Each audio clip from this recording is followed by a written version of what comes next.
Give me 30 days, just 30 days. I promise I'll come back.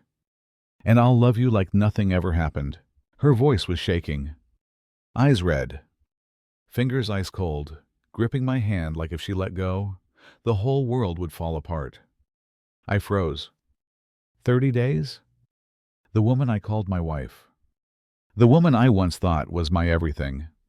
Now she was asking for 30 days, to go back to the man who had abandoned her? A wave of dizziness hit me. My chest tightened, like someone was squeezing the life out of me. Part of me wanted to scream, to yell in her face. Are you insane? Do you even hear what you're saying? But another part, the weaker, terrified part, just sat there, watching the woman I loved more than life itself break down, like she was the one who'd been hurt the most. I swallowed hard. My voice came out raw and low. Sophie, tell me straight. 30 days for what? She dropped her head. Tears fell, hot against my hand. I need to be with Adam. Just this once. To be sure of where my heart really belongs. If I realize I can't let him go, I'll be honest with you. But if I can, I swear I'll come back. Wholeheartedly. With everything I have. Adam. The name cut through me like a cold blade. I'd heard it before. Sophie's ex. The guy who walked out on her without a word, when she was at her weakest. I was the one who stayed. Who picked up her broken pieces. Who helped her rebuild her life. And now, she wanted to go back to him. Even if it was only for 30 days. Will you give me those 30 days? She asked again. Her eyes, a mix of desperation and pleading. If I come back, I'll be yours. Completely. But if I don't, this will be the end of us. I sat there in silence. For what felt like forever. 30 days. What kind of man would be crazy enough to give his wife that chance? But in the end, I nodded. I don't even know why. Maybe I really believed that letting her go would make her see where she truly belonged. The worst part? I didn't know then that those 30 days would destroy the man who loved her so foolishly. And those 30 days would ruin everything. The wedding ring on my finger. It's cold now. Cold like Sophie's hand that night. I used to think, if I just held that hand tight enough, she would never leave. But the truth is, no matter how much you love someone, you can't make them stay if they've already decided to let go. My name is Ethan. I'm 37, a software engineer. I'm not perfect. I'm not rich or handsome or flashy. But I've always believed I'm the kind of man anyone could lean on. At least, I was. Before everything fell apart. Sophie came into my life like rain in the middle of a drought. Back then, she had just escaped a messy, chaotic relationship. We met at a mutual friend's party. Sophie was 29. Beautiful. Gentle. But there was this sadness in her eyes, a sadness that made you want to reach out, yet terrified you might break her if you did. We sat in the corner of a noisy coffee shop, talking for 3 hours straight. It felt like the rest of the world had disappeared. I was never the kind of man who made women weak in the knees at first glance. But that night, Sophie looked at me and said, I didn't think I could trust a man this quickly, but tonight, you made me forget I was ever afraid. That night, I made a silent vow to myself. No matter what happens, I'll never let her feel pain again. A year later, we got married. And I officially became Ella's stepfather. Ella was 10 then. Polite. Smart. But there was always this invisible distance in her eyes when she looked at me. I didn't blame her. How could a child so easily accept a stranger stepping into the lives of her and her mother? I never tried to force myself into being Ella's dad. I just stayed present. Quiet. Like a sturdy wall they could lean on whenever they needed. The first 3 years were peaceful. I'd wake up early to make breakfast. Sophie would pack Ella's things for school. At night, we'd curl up on the couch watching movies. Sometimes, Sophie would rest her head on my shoulder and whisper, I'm so lucky to have you. But then, I don't remember exactly when things started to change. Maybe it was the day Sophie asked to switch her teaching schedule. Or maybe it was when she reconnected with her old friends.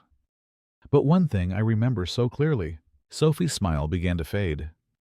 She started staying up late, laughing softly at her phone, then quickly locking the screen when I walked into the room. Our family dinners became quieter. Ella grew more distant too. She'd choose to sit across from me, no longer curling up next to her mother like she used to. Back then, I kept telling myself, maybe Sophie's just tired from work. I just need to be patient. A little longer. I didn't know. When Sophie's smile faded, her heart was already burning again. But this time, it wasn't because of me. I started noticing all the little changes in Sophie. She'd often come home late, saying she was busy. But when I offered to pick her up, she brushed me off. "Don't worry.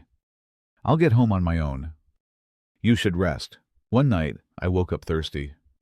As I walked past the living room, a soft blue light from a phone screen lit up Sophie's face. She was curled up on the couch, eyes glowing. A faint smile flashed across her lips, the kind of smile I hadn't seen directed at me in a long, long time. I froze, just a few steps away from her. But it felt like there was an ocean between us. I wanted to speak, to ask who she was texting. But my throat tightened. Part of me was afraid Sophie would get angry for invading her privacy. And the other part, I was terrified she'd say a name I couldn't bear to hear. Sophie jumped when she noticed me. She quickly turned off the screen and said, a little flustered, "Why are you up?" I forced a smile, trying to hide the ache in my chest. I was thirsty. "You couldn't sleep?" She looked away and whispered, "Yeah, I was just texting a friend." I didn't press her. I knew sometimes silence can save a relationship. But stay silent for too long, and it'll kill it. The days that followed felt heavy. The air in the house grew tense. Ella, Sophie's daughter, she'd always kept some distance from me. But now, she felt even colder. She was always on her phone, giggling at her messages. One time, I caught a glimpse of her screen. A message from a man named Adam. Adam. The name sliced through my mind like a blade. I once thought I had saved Sophie from the shadow of that man. I believed she had let go of him completely. But now, that name was back. In my own home. Through my stepdaughter's phone. I wanted to believe I was wrong. That it was all just coincidence. But deep down, a cold voice whispered, Sophie never really left him. You were just the one who patched her heart, so it could beat for someone else again. That night, as I was getting ready for bed, Sophie walked in. Her eyes red. Her face streaked with tears. She dropped to her knees beside the bed, her trembling hands clutching mine. "Ethan, I'm sorry for hurting you. But I need to say this, before you hear it from someone else." My chest tightened. I could feel the blood in my veins turn cold. Sophie took a deep breath. Her voice shaking. I need to ask for 30 days to be with Adam. I need to be sure that I can let him go. If after 30 days I realize he means nothing to me, I'll come back. And I'll love you with everything I have. But if I can't, I'll tell you the truth. I stared at her, my chest shattering inside. Part of me wanted to scream. I saved you from your painful past, and this is how you repay me? But the other part could only clench my trembling hands. 30 days. I didn't know if it was a chance I was giving her, or the blade she was handing me. I didn't sleep the night Sophie asked for those 30 days. She sat on the floor, her head resting against the edge of the bed. Her trembling hands clutching mine so tightly, like if she let go, everything would shatter. I could feel her hot tears dripping onto the back of my hand. But strangely, I didn't feel any warmth anymore. In the dark room, I stared at the ceiling, her words echoing in my head like a hammer striking over and over. I need to ask for 30 days to go back to Adam. Adam. That name reverberated in my chest like a ticking time bomb. I used to hate him. But over time, I taught myself not to mention him, because I believed Sophie had buried her past with him for good. And yet now, that man had become the reason why the woman I love was asking to leave me. I didn't cry. Not because I was strong, but because I felt like I had no tears left to shed. A cold emptiness spread through my body, like someone had ripped my heart out of my chest. The next morning, Sophie woke up early. She quietly made breakfast, as if nothing had happened. When I walked into the kitchen, the smell of toast and coffee filled the air. But it no longer felt warm like it used to. She looked at me, her eyes still swollen and red. "I know this is the most selfish thing I've ever done," Sophie said, her voice hoarse. "But I need you to understand. If I don't end things with Adam once and for all, I'll keep living in this constant tug-of-war. I can't stay with you while my heart is divided." I looked at her, forcing my voice to stay calm. "I understand, if you think this is the only way. But the truth is, I didn't understand a damn thing." I was clinging to the mask of calm, while inside, everything was screaming, "I saved you from your painful past. And this is how you repay me?" When Sophie left that day, I stood there, staring after her. The sound of the door closing felt like thunder, so heavy it nearly brought me to my knees. I sat alone in the empty kitchen. Streetlights cast pale yellow patches on the cold tile floor. The chair where Sophie used to sit was empty now, just like my heart. I clenched my wedding ring tight. Cold. So cold it sent a shiver through me. The first 3 days passed in chaos. I buried myself in work, but my mind kept drifting to images of Sophie and Adam together. I pictured her smiling at him, the way she used to smile at me, when we first fell in love. Every time my phone buzzed, my heart would race. But it was always just an email or a coworker's message. Sophie didn't call. Not a single text. I caught myself sitting there for hours, staring at my phone, waiting for a message, even if it was just one word. On the 4th day, a strange text appeared on my screen. "Do you know where Sophie is?" I thought she and you were already done. I gripped my phone so tight my knuckles turned white. What was this message? Who sent it? Why would they say that? I replied shortly, "Who are you?" No response. On the 5th day, I got a call from Sophie's number. My heart pounded wildly as I answered. But it wasn't Sophie's voice on the other end. It was a man's mocking laugh. "You're pathetic, Ethan. Sophie doesn't belong to you anymore." I froze. Adam. I gave her 30 days to find her way back. But maybe all I really did was give him 30 days to steal her from me forever. I sat there frozen. The phone in my hand felt like a block of ice. Adam's mocking laugh still echoed in my head, pulling me deeper into a bitterness I had never tasted before. "Sophie doesn't belong to you anymore." A simple sentence. But it cut through me like a blade, slicing deep into my flesh. I clenched the phone so hard my knuckles turned white. For a moment, I wanted to hurl it against the wall, to smash everything in the house to pieces. But instead, I just set it down on the table. The screen kept flashing, but I didn't care anymore. I lowered my head, my shoulders trembling uncontrollably. A hot tear rolled down my cheek. I couldn't even remember the last time I cried. But that night, I cried. In silence. I sat in the living room. The desk lamp cast a faint circle of light on the wall. On the table, a cold cup of coffee, its thin steam rising like the ghost of my own soul. I looked around the house. Every corner was filled with memories of us. The sofa where Sophie used to lean on my shoulder, whispering little stories. The dining table where Ella would giggle every time I burned the eggs. And the bookshelf Sophie and I built together. She laughed so hard watching me struggle for hours, just because I was missing a single screw. All of that now felt like a stranger's life. I looked up at the stairs. The white dress Sophie wore the day she left with Adam was still hanging in our bedroom. The same dress I gave her last year. The one she once said, "I'll only wear this when I'm with you." My chest tightened. A chill ran down my spine. Day 7. I got a message from a mutual friend. "Ethan, I'm so sorry, But I saw Sophie and Adam together yesterday. They looked like a happy family. Attached was a photo. Sophie, her arm wrapped around Adam's. Ella walking beside them, holding an ice cream cone, smiling from ear to ear. I zoomed in on the photo. My heart pounded. The three of them looked radiant. A perfect little family. But I wasn't in that picture.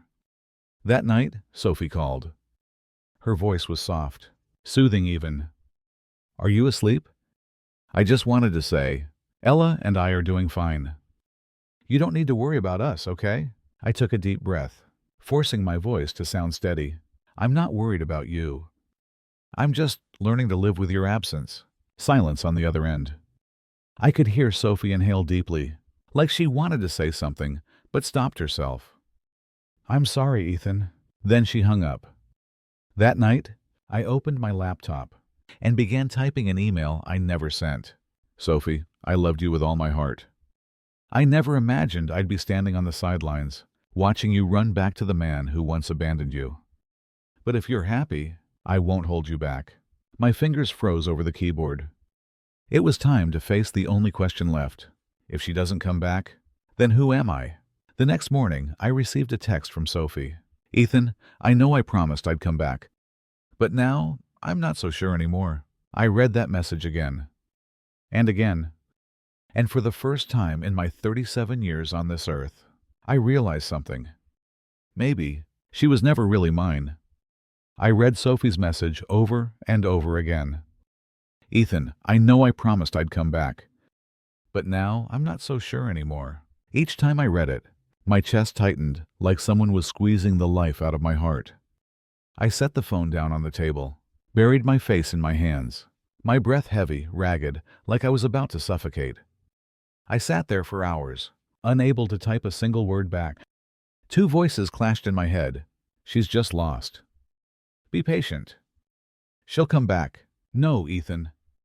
She's already made her choice. And that choice isn't you." I stood up and walked to the window. Outside, the sky hung gray and heavy, a mirror of my own mind. The swing in the yard, where Sophie once sat reading her books, now swayed lifelessly in the wind. Its ropes were fraying, strands coming apart, like my heart torn to pieces. Day 10. I got a message from Ella. "Hi, Uncle Ethan. Mom says I shouldn't call you anymore, but I miss you. Can I tell you a joke?" I stared at the screen. Amid all the chaos in my chest, a sharp new pain stabbed through me. I was slowly disappearing from her life too. I typed back, "I miss you too, Ella. Go on, tell me your joke." She sent a silly little story. And I laughed. A crooked, bitter laugh, as tears blurred my eyes. If even she's being pulled into Adam's world, then what do I have left? That night, I went to a small bar near my house. It was the first time in years I'd set foot in a place like that. The music thumped around me. I sat quietly in a corner of the bar, rolling a glass of whiskey in my hand. The bartender looked at me and asked gently, "You look like you've just lost your whole world." I let out a dry laugh. "You're wrong. I lost it a long time ago. Today's just the first time I've had the courage to face it." As I stepped out of the bar, my phone rang.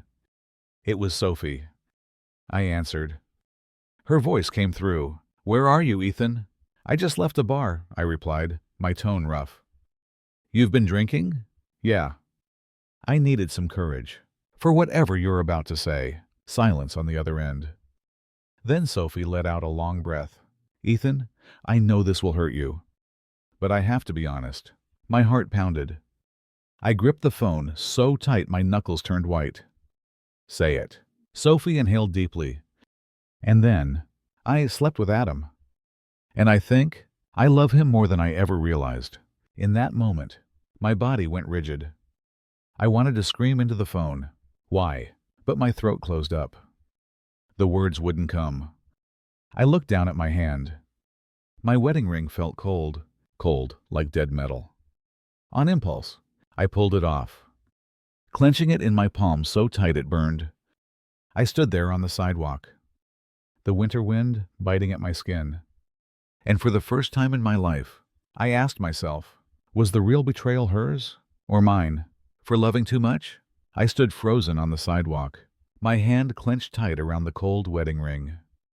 The night wind lashed against my face, burning my skin, but not enough to wake me from this swirling nightmare. I slept with Adam. I think I love him more than I realized. Her words kept echoing in my head, over and over, each syllable like a razor slicing deeper into my chest. I walked aimlessly down the empty street. The sound of my shoes on the pavement echoed loud, like a knock at the door, from the despair rushing in. And in my head, one question kept reverberating, like a voice calling from the depths of a cave. Is there any way to forgive the one who shattered your heart? I remembered the first time Sophie cried on my shoulder, telling me about Adam, the man who abandoned her when she was at her weakest. Back then, I swore I'd never let her fall into that darkness again. But now, she'd willingly jumped back into it, leaving me alone, clinging to the edge. Day 11. I got an email from Sophie. Ethan, I'm not asking for forgiveness, but I hope you understand. I never meant to betray you, but my heart doesn't listen to reason. I need you to let go, so I can live true to my feelings. As I read the words, I need you to let go, my hands trembled violently. The coffee mug slipped from my grip, shattering on the cold tiles. I sank to the floor, picking up the broken pieces. Blood seeped from my fingers, but I felt nothing. I clenched my fist and slammed it into the wall. A sharp pain shot up my arm. Blood trickled from my knuckles, staining the floor. But the physical pain was nothing compared to the way my heart was tearing apart inside. I typed a reply, then deleted it. I hate you. Delete. Typed again. I hope you're happy, even if the man beside you isn't me. Delete. In the end, I just stared at the blinking cursor on the empty screen. I didn't know what to say anymore. That afternoon, Ella called me.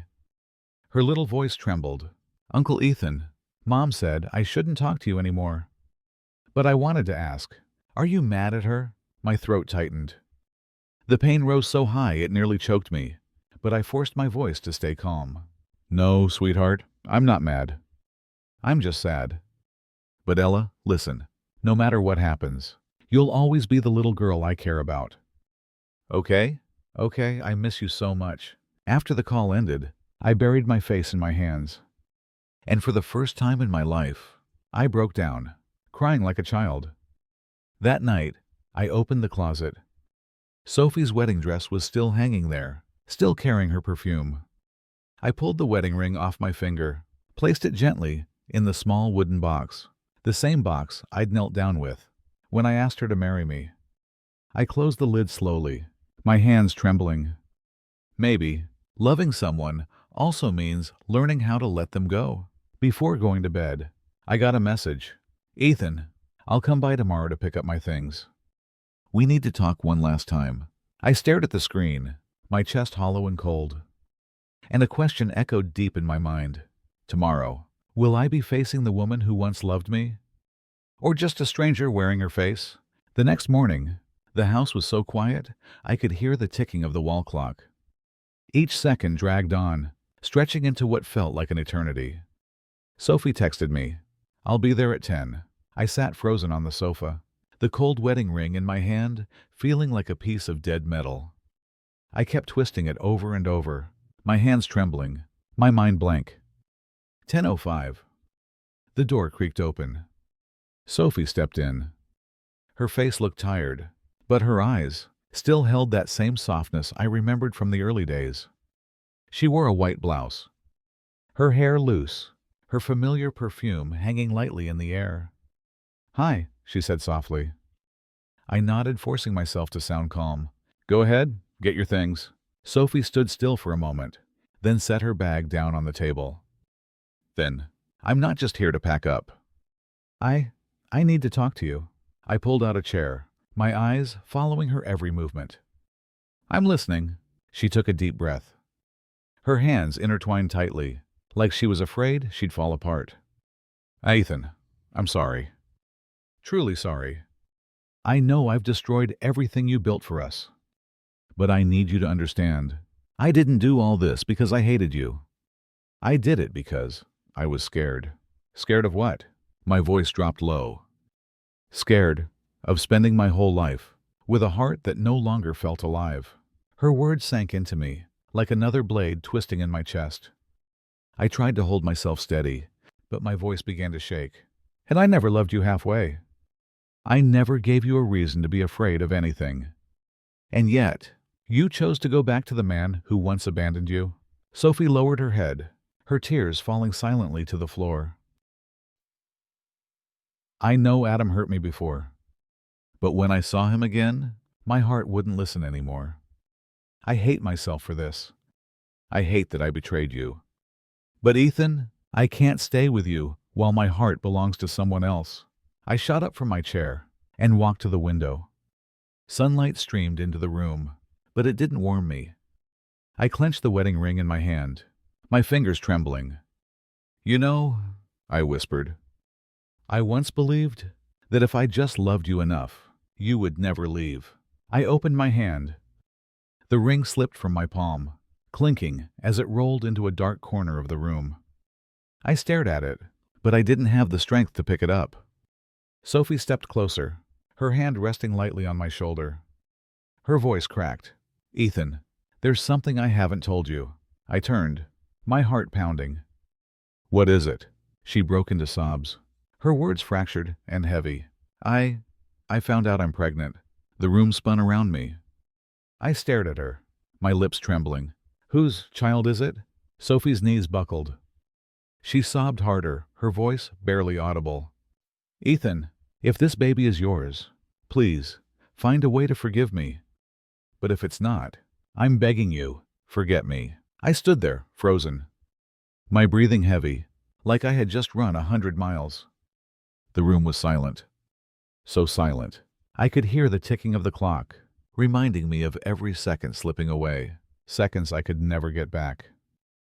Ethan, if the baby is yours, please, forgive me. But if it's not, I'm begging you, forget me. I let out a hollow laugh. A twisted, bitter laugh. That didn't even sound like it belonged to me. Do you realize? Those words just killed whatever was left of me. Sophie broke down, her shoulders shaking violently as she sobbed. I'm sorry. I don't know what to do. I'm scared too. I turned away, afraid that if I looked at her a second longer, I'd completely fall apart. I used to believe, if I just loved you enough, you'd never leave. But I was wrong. Love isn't a chain.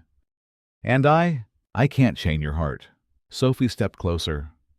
She placed her hand over mine, my hand trembling uncontrollably. Ethan, do whatever you want. Hate me if you have to. Scream at me. Hit me if it'll make you feel better. Just don't stay this silent. Your silence scares me more than your anger ever could. I took a deep breath. My hand clenched so tight, my knuckles turned white. Then I let go. The wedding ring slipped from my grasp, clinking as it rolled into a dark corner. I stared at it. My vision blurred as tears welled up and finally spilled over. I'm not forgiving you.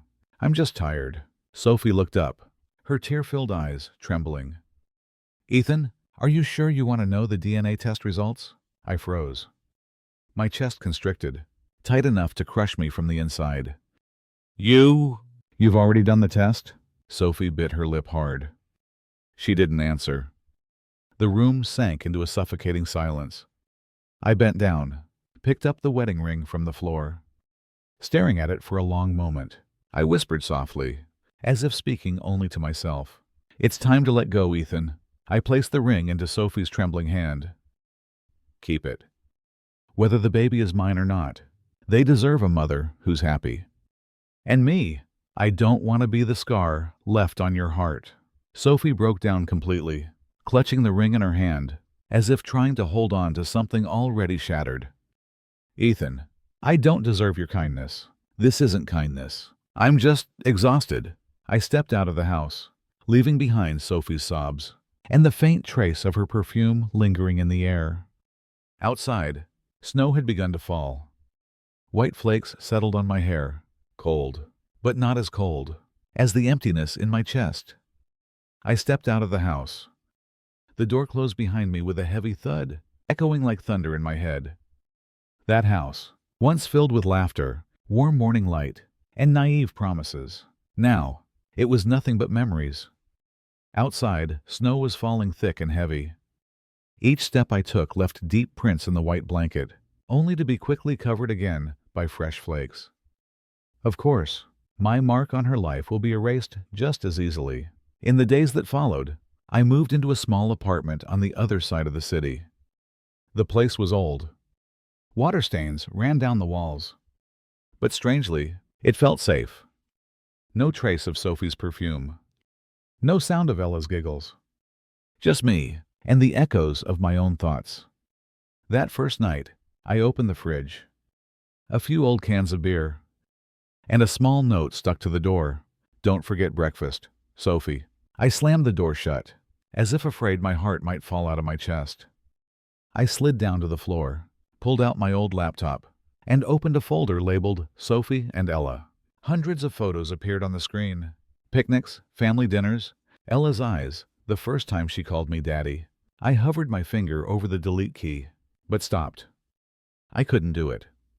Not yet. I closed the laptop, buried my face in my hands. A choked sob escaped. My chest felt like it was being crushed. I looked up, staring at my reflection in the wall mirror.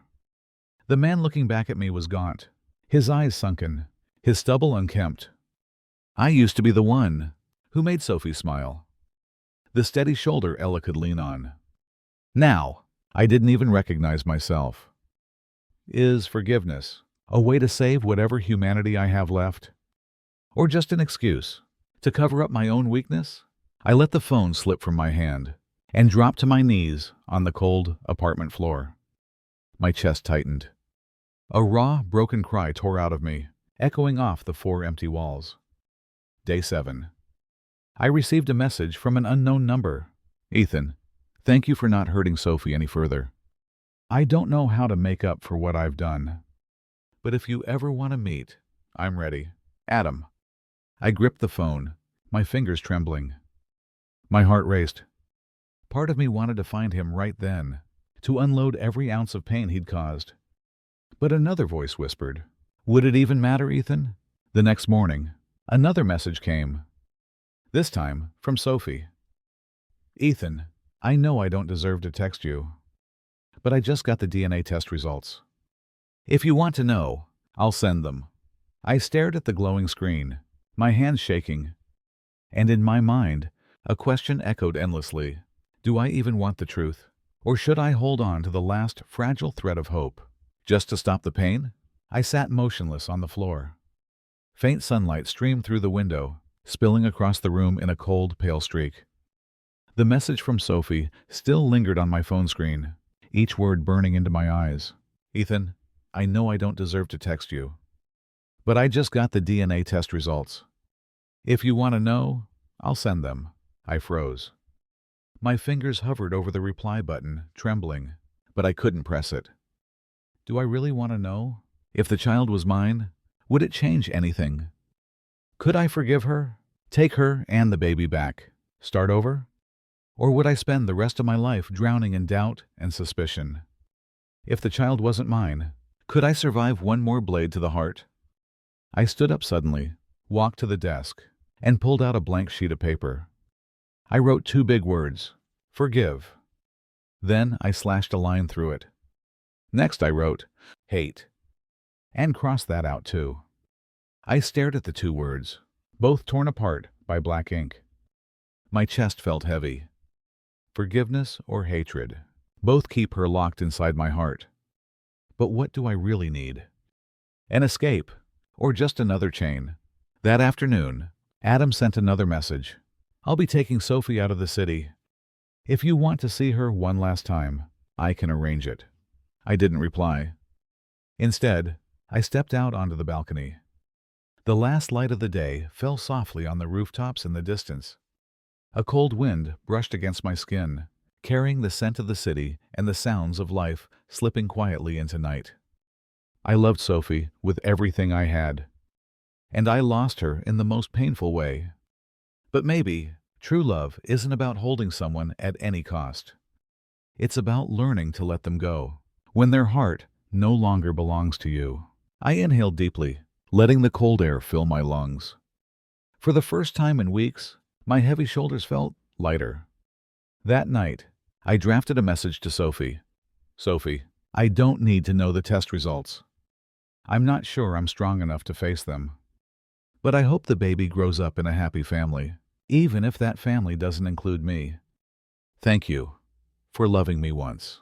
I hit send. The screen went dark. I looked at my reflection in the mirror. The man staring back still had tired eyes, but for the first time in months, he smiled. A weak, fragile smile, but a real one. Outside on the snowy balcony, my footprints were still there, slow, steady steps, leading toward the foggy road ahead. I don't know when or if I'll ever love again. But for now, my heart is still beating. And that's enough to keep moving forward. I sat in a small cafe on the corner of the street, my hands wrapped around a warm Americano. Outside the window, the snow had stopped falling, making way for the pale sunlight of early winter. It had been 3 weeks since that last message from Sophie. No replies. No more words from her. And I hadn't tried to reach out either. I watched the hurried crowds outside, faces passing like fragments of a bigger picture. And I wondered, how many of them are truly smiling? And how many are just hiding a broken heart behind their mask? I used to believe that if a man loved deeply enough, he would be loved the same in return. But now I know, love isn't a contract, and it's never an exchange. I used to hate Sophie, but in that hate, her shadow clung to every breath I took. When I forgave her, she stopped being an obsession and became a memory. A sad one, but still beautiful. We can't hold on to someone when their heart already belongs elsewhere. And sometimes, the bravest thing isn't to fight for them. It's to let go. To set both of you free. I thought of Ella. She was probably playing in some park right now, her bright eyes sparkling, her laughter ringing out. I wasn't the man she called Daddy anymore, but deep down, I knew the love I have for Ella will never change, no matter how much everything else does. I took a sip of coffee. The bitterness spread across my tongue, but it left behind a soft, lingering sweetness. I couldn't help but smile. And I once thought losing Sophie was the end. But maybe the cruelest thing wasn't losing her. It was losing myself. And now, I'm learning to find that man again. I stood, pulled on my coat, and stepped out of the cafe. On the snow-covered balcony, my footprints were still there, slow, steady steps, leading toward the foggy road ahead. I don't know where that road will take me, but this time, I'm not afraid.